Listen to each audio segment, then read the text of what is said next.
तो last lecture में हम लोगों ने कहाँ तक पढ़ा था कि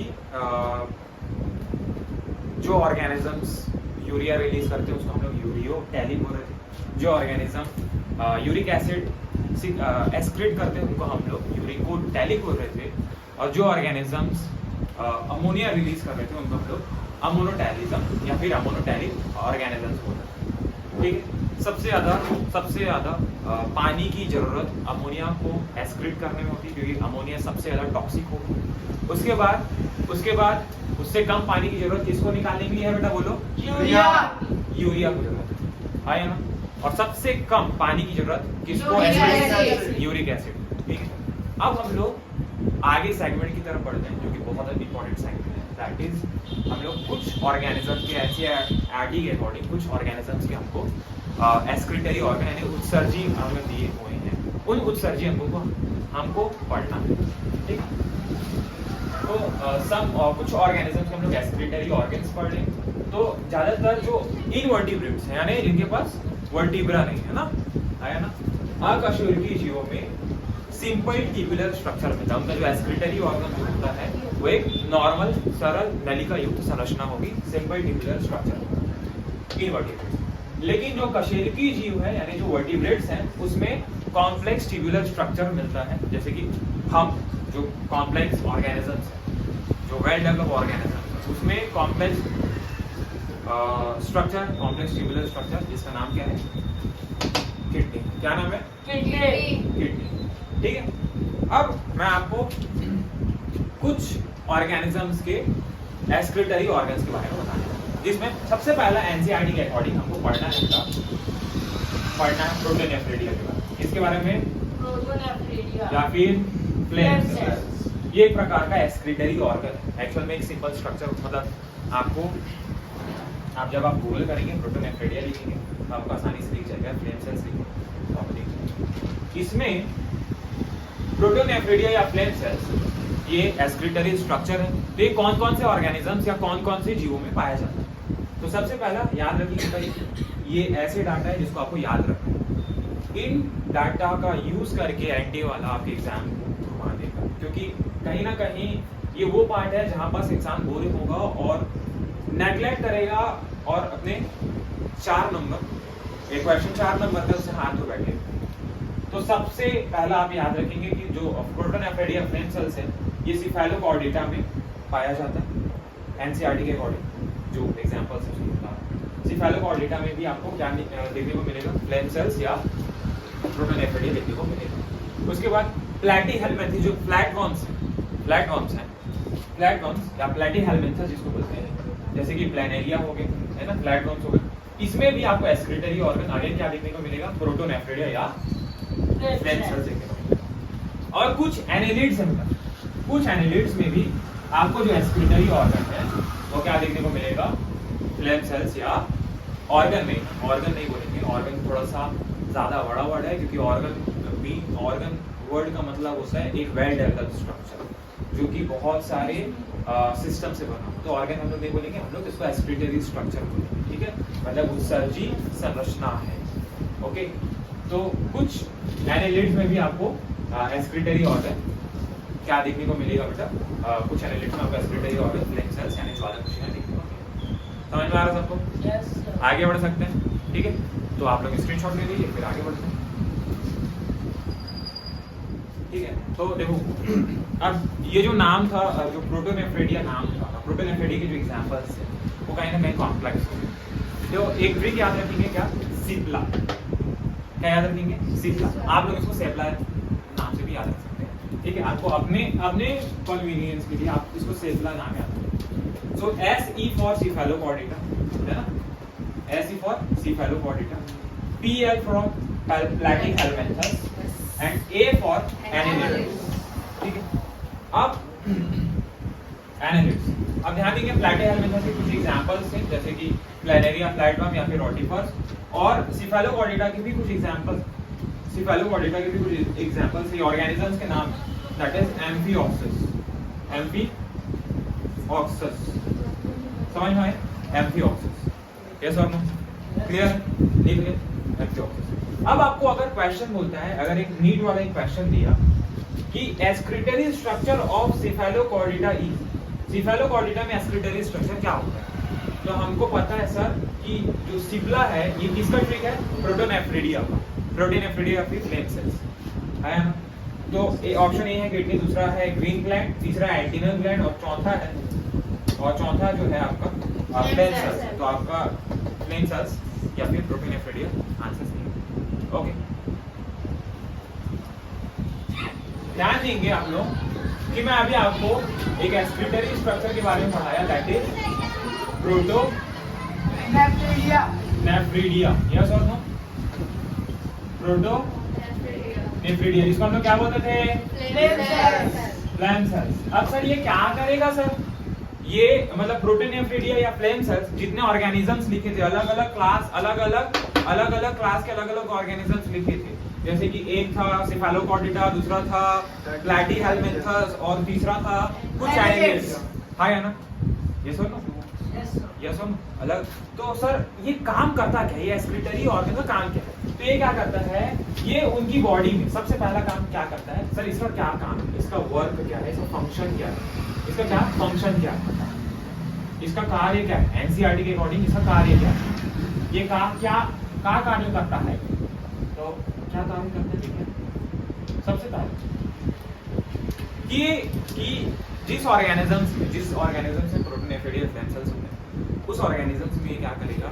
आयोनिक बैलेंस को मेंटेन करेगा। क्या करेगा? Ionic balance. आपकी बॉडी में आयोनिक बैलेंस मेंटेन करने का काम बेसिकली, मतलब जो आयोनिक बैलेंस करने का जो कुछ आयंस जिसको बाहर निकालना है ना, तो मतलब 2-3 लोग, लेकिन प्राइमरली किडनी इन्वॉल्व है। ठीक है, बॉडी फ्लूइड को मेंटेन करने का काम भी आपका किडनी करता है, जरूरी नहीं है किडनी करता है ना। मतलब हमारे क्योंकि इंसान का बहुत कॉम्प्लेक्स स्ट्रक्चर, तो इससे कंपेयर ना करते हैं, अभी हम लोग थोड़ी देर के अलग चलते हैं। सबसे पहला ये आयोनिक बैलेंस करेगा, उस ऑर्गेनिजम्स में आयोनिक बैलेंस करेगा। Yes sir? दूसरा ये आयोनिक बैलेंस करेगा, दूसरा ये वॉल्यूम को मेंटेन करेगा, बॉडी फ्लूइड के वॉल्यूम, क्या उस फ्लूइड वॉल्यूम को क्या करेगा? ये मेंटेन करके रखेगा। उस ऑर्गेनिजम्स के अंदर में उसका कुछ वॉल्यूम है, उसको मेंटेन करना, ठीक है, वो मेंटेन करके रखेगा। कौन? प्रोटोनेफ्रिडिया।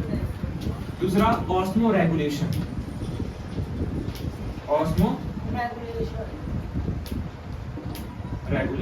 सबसे मेन काम है ऑस्मो रेगुलेशन। यानी ऑस्मो रेगुलेशन यानी हिंदी में इसको बोलते हैं ऑस्मो रेगुलेशन, यानी हाँ परासरण नियमन। क्या बोलते हैं इसको? परासरण नियमन। देखो सारे के सारे जो एस्पिरेटरी प्रोडक्ट बने हुए हैं, उन सारे के सारों को, जैसे मान के चलो अगर इन ऑर्गेनिजम्स में अगर अमोनिया बन रहा है, तो सारे के सारे अमोनिया को बाहर नहीं निकाला जाता। अगर सारे के सारे अमोनिया को बाहर निकाल देंगे, है ना, तो फिर बाद में फिर अमोनिया वापस नहीं बन पाएगा, या फिर अमोनिया वापस से बाहर नहीं निकल पाएगा। कुछ अमोनिया को शरीर के अंदर रखना पड़ता है। जैसे हमारे बॉडी में कुछ ही, हम सारे के सारे यूरिया को हमारे ब्लड से बाहर नहीं निकाल देते, कुछ ब्लड से, समझ पा रहे? कुछ यूरिया हमारी किडनी में रहती है, जो किडनी के फंक्शन के लिए जरूरी है, क्योंकि उतनी यूरिया हमारे किडनी में रहेगी तभी हमारा किडनी काम कर सकता है। समझ पा रहे? मतलब ऑस्मो रेगुलेशन कर सकता है। ऑस्मो रेगुलेशन यानी छनने की जो प्रक्रिया है ना, हमारा ब्लड छनने की प्रक्रिया, वैसे इसके फ्लूइड, इसका जो बॉडी फ्लूइड होगा, इसके शरीर का जो बॉडी फ्लूइड है ना, समझते हैं? फ्लूइड है ना, समझते हैं? कोई भी लिक्विड चीज, तो इसके जैसे हमारा बॉडी फ्लूइड क्या है? ब्लड। तो वैसे इसका जो बॉडी फ्लूइड होगा इस ऑर्गेनिजम्स का, जो जिसमें प्रोटोनेफ्रिडिया पाया जाता है, उसके बॉडी फ्लूइड के आयोनिक बैलेंस, उसके बॉडी फ्लूइड का आयोनिक बैलेंस, उसके बॉडी फ्लूइड का वॉल्यूम और उसके बॉडी फ्लूइड के ऑस्मो रेगुलेशन को बनाए रखने का काम। ऑस्मो रेगुलेशन फील कराओ तो, जैसे मान के चलो, अगर मतलब अभी यही कर चलते हैं। ऑस्मो रेगुलेशन का जो मेन काम है वो किसका है? प्रोटोनेफ्रेडिया का। जो प्रोटोनेफ्रेडिया मेन बॉडी फ्लूइड या फिर बॉडी फ्लूइड का क्या काम करेगा? सबसे पहले तो ये आयोनिक बैलेंस बनाएगा, ठीक है, यानी आयनिक एवं आयतन का नियमन करेगा। समझ में? ठीक है। और दूसरा सबसे मेन फंक्शन है ऑस्मो रेगुलेशन में क्या करेगा? मेन पार्टिसिपेट करेगा। यस और नो? तो प्राथमिक रूप से जो आदि वृक्कक भी बोलते हैं इसको, प्रोटोनेफ्रेडिया को क्या बोलते हैं हिंदी में? आदि वृक्कक भी बोलते हैं। समझ में? तो जो हिंदी एनसीईआरटी बोलता है आदि वृक्कक प्राथमिक रूप से आयनों एवं द्रव के आयतन नियमन में, आयनों एवं आयोनिक एंड फ्लूइड का ये क्या करेगा? रेगुलेशन है, बैलेंस नहीं, रेगुलेशन ज्यादा अच्छा होगा। ऑस्मो रेगुलेशन, वॉल्यूम रेगुलेशन, समझ पाए? इन सब का नियमन कौन करेगा? इन सब को कौन रेगुलेट करेगा बेटा? प्रोटोनेफ्रेडिया या फ्लेंसेल्स। यस और नो? Yes sir. हाँ या ना? Yes sir. क्लियर? तो हम लोगों ने प्रोटोनेफ्रेडिया के बारे में पढ़ लिया था। किसके बारे में पढ़ लिया था? प्रोटोनेफ्रेडिया सिफेलोकॉर्डेटा में एग्जांपल थे एम्फिऑक्सिस, उसके बाद प्लैटीहेलमिन्थस में फ्लैटवर्म एंड प्लानेरिया आया ना, और रोटिफर्स हम लोग पढ़े थे, और सम एनालिड्स, कुछ एनालिड्स में आपको जो एक्सक्रीटरी स्ट्रक्चर है दैट इज प्रोटोनेफ्रेडिया या फ्लेम सेल्स यानी ज्वालाकोशिका। यस और नो? जो उत्सर्जी अंग है वो क्या है? ज्वालाकोशिका। अब हम लोग पढ़ने वाले हैं नेफ्रेडिया आर दी एक और ट्यूबुलर स्ट्रक्चर होता है जिसका नाम क्या है बेटा? नेफ्रेडिया। एक और उत्सर्जी अंग होता है जिसका नाम क्या है? हिंदी में इसको वृक्कक बोलते हैं बेटा। क्या बोलते हैं? वृक्कक। मैं गलत लिख सकता हूँ, शायद हिंदी थोड़ा सा देख लेंगे, ठीक है। हिंदी में इसको क्या बोलते हैं? वृक्कक बोलते हैं। तो nephridia are the tubular excretory structure, ये भी एक प्रकार का नलिका युक्त उत्सर्जी अंग। ये भी एक प्रकार क्या है? नलिका युक्त उत्सर्जी अंग है, उत्सर्जी संरचना है जो आपको केंचुए यानी अर्थवर्म्स, केंचुए और कुछ एनेलिडा में आपको देखने को मिलेगा, और एनेलिडा में आपको देखने को मिलेगा। समझ में आया? तो नेफ्रेडिया एक ट्यूबुलर एक्सक्रीटरी स्ट्रक्चर अलग, ये भी एक एक्सक्रीटरी यानी उत्सर्जी अंग है। ये भी क्या है? एक उत्सर्जी संरचना है। क्या है ये? उत्सर्जी रचना। कैसे लिखते हैं ऐसा? ठीक है। ये भी एक नलिका युक्त उत्सर्जी संरचना है, ठीक है। ये ज्यादातर आपको केचुए और एनेलिडा में जितने ऑर्गेनिजम्स आते हैं, उन सारे ऑर्गेनिजम्स में, उन सारे जीवों में नेफ्रेडिया इनका क्या है? Excretory organ. सर नेफ्रेडिया का क्या काम है? वही काम क्या करेगा? बॉडी फ्लूइड को मेंटेन करेगा, आयोनिक बैलेंस को मेंटेन करेगा। बॉडी फ्लूइड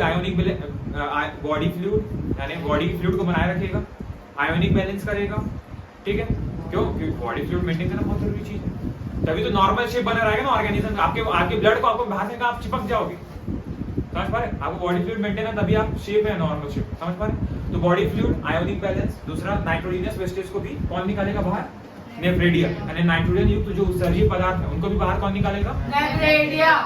नेफ्रेडिया निकालेगा, ठीक है। तो nephridia helps to removal of the nitrogenous wastage and maintain the fluid volume को यानी शारीरिक तरल के आयतन को बनाए रखने का जो काम है ये कौन करेगा? नेफ्रेडिया करेगा। नाइट्रोजनस वेस्ट को क्या करेगा? ये बाहर करेगा, removal of nitrogen wastage and ionic balance को ये क्या करेगा? मेंटेन करेगा। तो जितने भी एक्सक्रीटरी ऑर्गन है वो यही काम करते हैं। सबसे पहले एक तो ऑस्मो रेगुलेशन करते हैं, ऑस्मो रेगुलेशन यानी परासरण नियमन करेंगे। इससे क्या होगा? वो अच्छे से काम कर पाएंगे, एक्सक्रीटरी जो नाइट्रोजनस वेस्टेज है उसको बाहर निकाल पाएंगे, ठीक है। आयोनिक बैलेंस करेगा, फ्लूइड वॉल्यूम को मेंटेन करेगा, और नाइट्रोजनस वेस्ट को क्या करेगा? रिमूव करेगा, यानी नाइट्रोजन एक उत्सर्जी पदार्थ को क्या करेगा? ये रिमूव करेगा। उसके बाद जो कीड़े होते हैं, कीड़े इंसेक्ट्स क्या होते हैं? जो कीड़े होते हैं वो सारे के सारे लोग आते हैं ऑर्थोपोडा में। किसमें आते हैं? ऑर्थोपोडा। तो ऑर्थोपोडा में जो लोग आते हैं, जैसे कि जो इंसेक्ट्स हैं, जो कीड़े, जैसे कि कॉकरोच को, तो कॉकरोच में जो एक्सक्रीटरी स्ट्रक्चर वो है उसका नाम है उसका नाम है मेलपिगियन ट्यूब या फिर मेलपिजियन ट्यूब बोलते हैं। क्या बोलते हैं? मेलपिजियन ट्यूब। तो मेलपिजियन ट्यूब्यूल ज्यादातर ऑर्थोपोडस में आपको एक्सक्रीटरी ऑर्गन देखने को मिलेगा। जो इंसेक्ट्स है ना, जो कीड़े मकोड़ों के जो क्लास में आते हैं मेलपिजियन ट्यूब यानी ऑर्थोपोडा में आते हैं, उन सारे ऑर्गेनिज्म उन सारे जीवों में आपको जो उत्सर्जी अंग है उसका नाम क्या है? मेलपिजियन ट्यूब्यूल। हिंदी में भी मेलपिजियन ट्यूब्यूल भी बोलते हैं। ये उसका क्या उत्सर्जी अंग है। ये क्या करेगा? ये एक प्रकार का एक्सक्रीटरी स्ट्रक्चर है। ज्यादातर ये कीड़ों में यानी मोस्ट ऑफ द इंसेक्ट्स में ये मिलेगा है ना। कॉकरोच जो होते हैं, इसमें भी आपको कॉकरोच आपके सिलेबस में पढ़ना है, बट नीट के सिलेबस से इस साल हटा दिया गया है।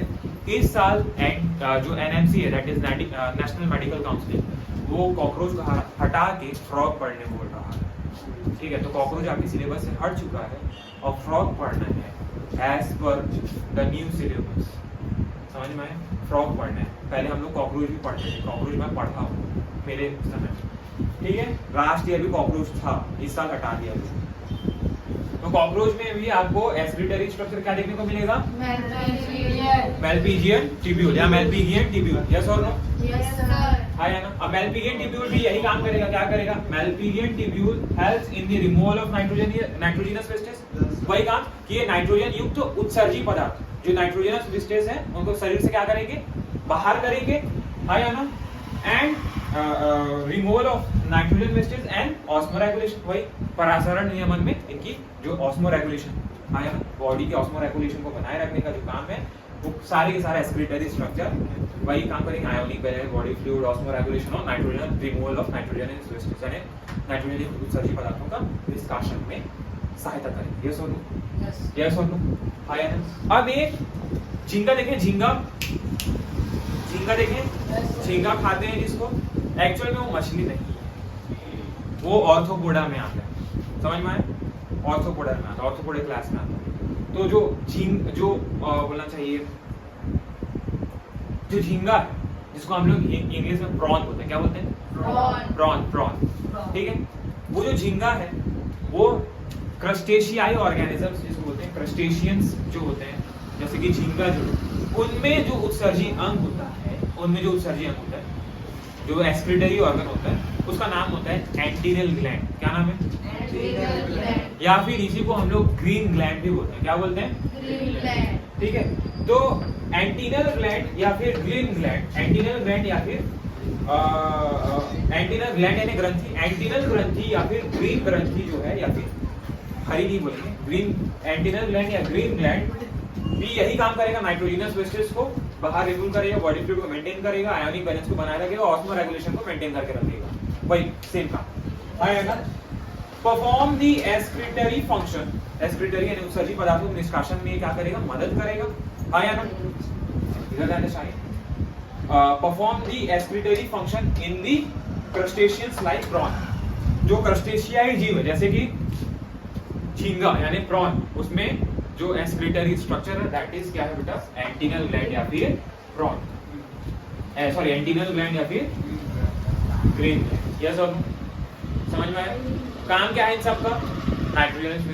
नाइट्रोजनस वेस्टेज को शरीर से बाहर निकालना, आया ना, और बॉडी के वॉल्यूम को बनाए रखना, ऑस्मो रेगुलेशन करना।